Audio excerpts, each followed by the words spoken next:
안녕하세요. 뉴욕중앙일보 사회부장 신동찬입니다. 오늘은 제가 좀 민감한 문제를 얘기하려고 합니다. 동성애 이슈인데요. 지금 미국에서는 이 동성애가 사회적으로도 그렇고 대중적으로도 그렇고 많이 이제 인정되는 추세입니다. 근데 오늘 제가 이 동성애를 뭐 반대한다거나 아니면 찬성한다거나 뭐 나쁘다거나 좋다라거나 이런 거를 말씀드리려는 건 아닙니다. 대신 여러분들과 함께 뭔가 이 동성애를 앞으로 어떻게 받아들이고 또 어떻게 인식을 해야 하며, 특히 우리 그 자녀들한테, 우리 후세들한테 이 동성애라는 이 문제를, 이 이슈를 어떻게 가르쳐야 되고 어떻게 이해시켜야 되는지에 대해서 여러분들과 함께 고민을 좀 해보려고 합니다. 먼저 이 동성애라는 건요, 지금 단순히 생각하기에는 같은 성별의 남성과 여성이, 그러니까 즉 남성은 남성을 사랑하고 여성은 여성을 사랑한다는 그런 이 단순한 동성애로만 생각을 하시는데요. 사실 지금 이 동성애 이 커뮤니티에서는요, 단순히 이 동성 간의 이런 그 애정을 넘어서요, 상당한 그 이 영역 자체가 굉장히 광범위합니다. 그렇기 때문에 단순히 우리가 동성애자들은 무조건 동성 간의 애정을 말한다라고 우리가 규정할 수가 없습니다. 지금 그 한 예를 보면은요, 지금 그 우리가 흔히 쓰이는 LGBT라고 표현을 합니다. 그럼 이 LGBT라는 말을 보면은요, L은 레즈비언, 한마디로 그 여성들의 동성애를 일컫는 레즈비언이라는 말이죠. 그리고 G는 게이, 남성들을 일컫는 게이를 말합니다. 그리고 B는 바이섹슈얼, 그 양성애자들을 말하죠. 그리고 T는 트랜스젠더, 즉 성전환자를 의미합니다. 그런데 요새는요, 이 LGBT 다음에 또 QIA라는 단어까지 덧붙여졌습니다. 자, 그럼 과연 이 Q는 뭐고 I는 뭐고 A는 뭘까요? 자, Q는요, 먼저 A부터 제가 설명을 드릴게요. A는요, asexual이라는 무성이라는 단어의 약자입니다. 그러니까 이 무성이라는 뭐냐?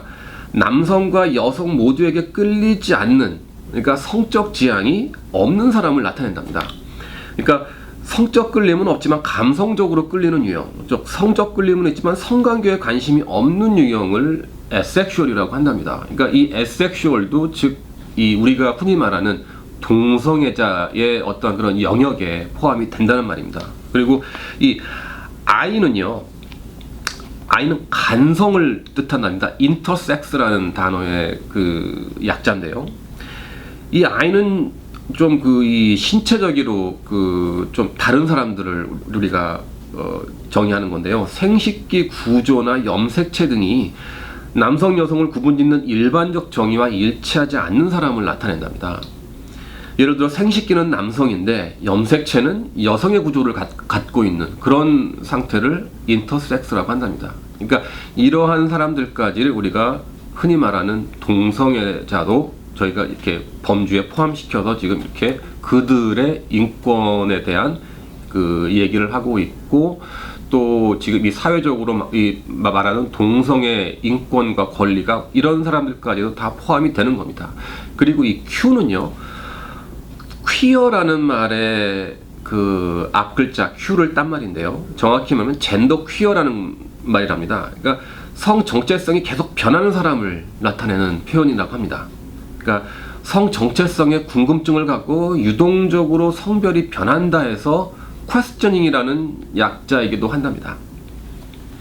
그러니까 예를 들어 출생 시 지정받은 성별은 남성인데, 그러니까 남성으로 태어났는데 이후에 자신을 여성으로 인식하며 소위 여성스러운 행동을 하거나 옷차림도 그렇게 여성 옷차림을 한다거나, 그리고 또 반대로 여성으로 태어났지만 남성으로 행동을 하고 자기를 남성으로 인식하는 사람을 우리가 주로 큐어라고 얘기를 하고 있습니다.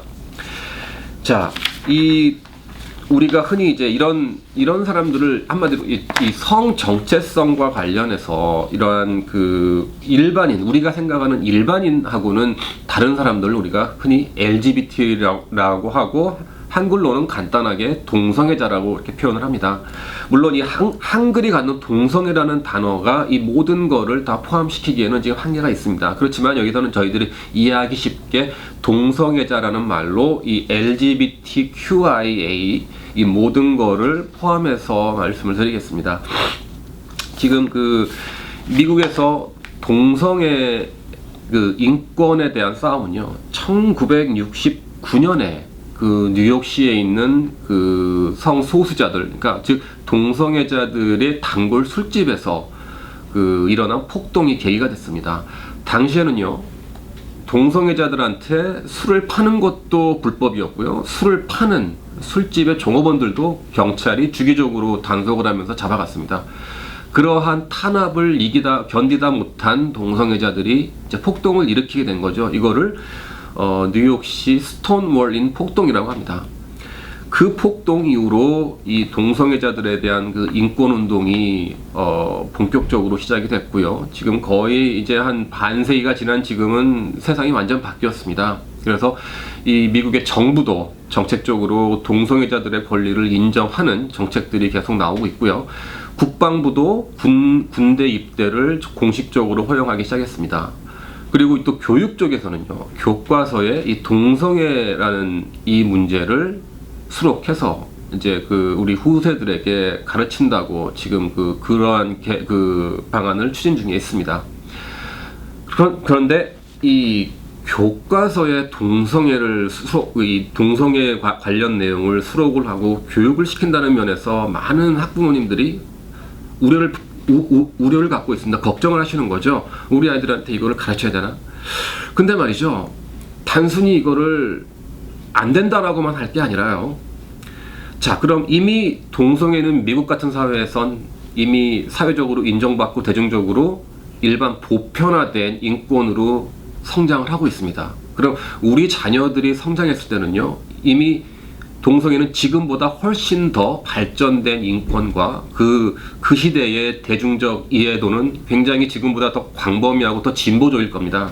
그럼 그런 사회에서 아무런 가르침 없이 그냥 우리 아이들을 그러한 사회 속에 내보낸다면 어떻게 될까요? 그냥 단순히 자기는 성적 어떠한 그런 이 정체성의 혼란을 겪지 않음에도 불구하고 무조건적으로 동경하진 않을까요? 동성애자들이 나는 저렇게 하고 싶다, 또 저런 사람들처럼 나도 자유롭게 동성하고도 사귀었다가 이성하고도 사귀었다가 이러고 싶다라고 무분별한 그러한 그 성에 대한 이 정의를 자기 나름대로 내리지 않겠느냐라는 우려가 생기는 것도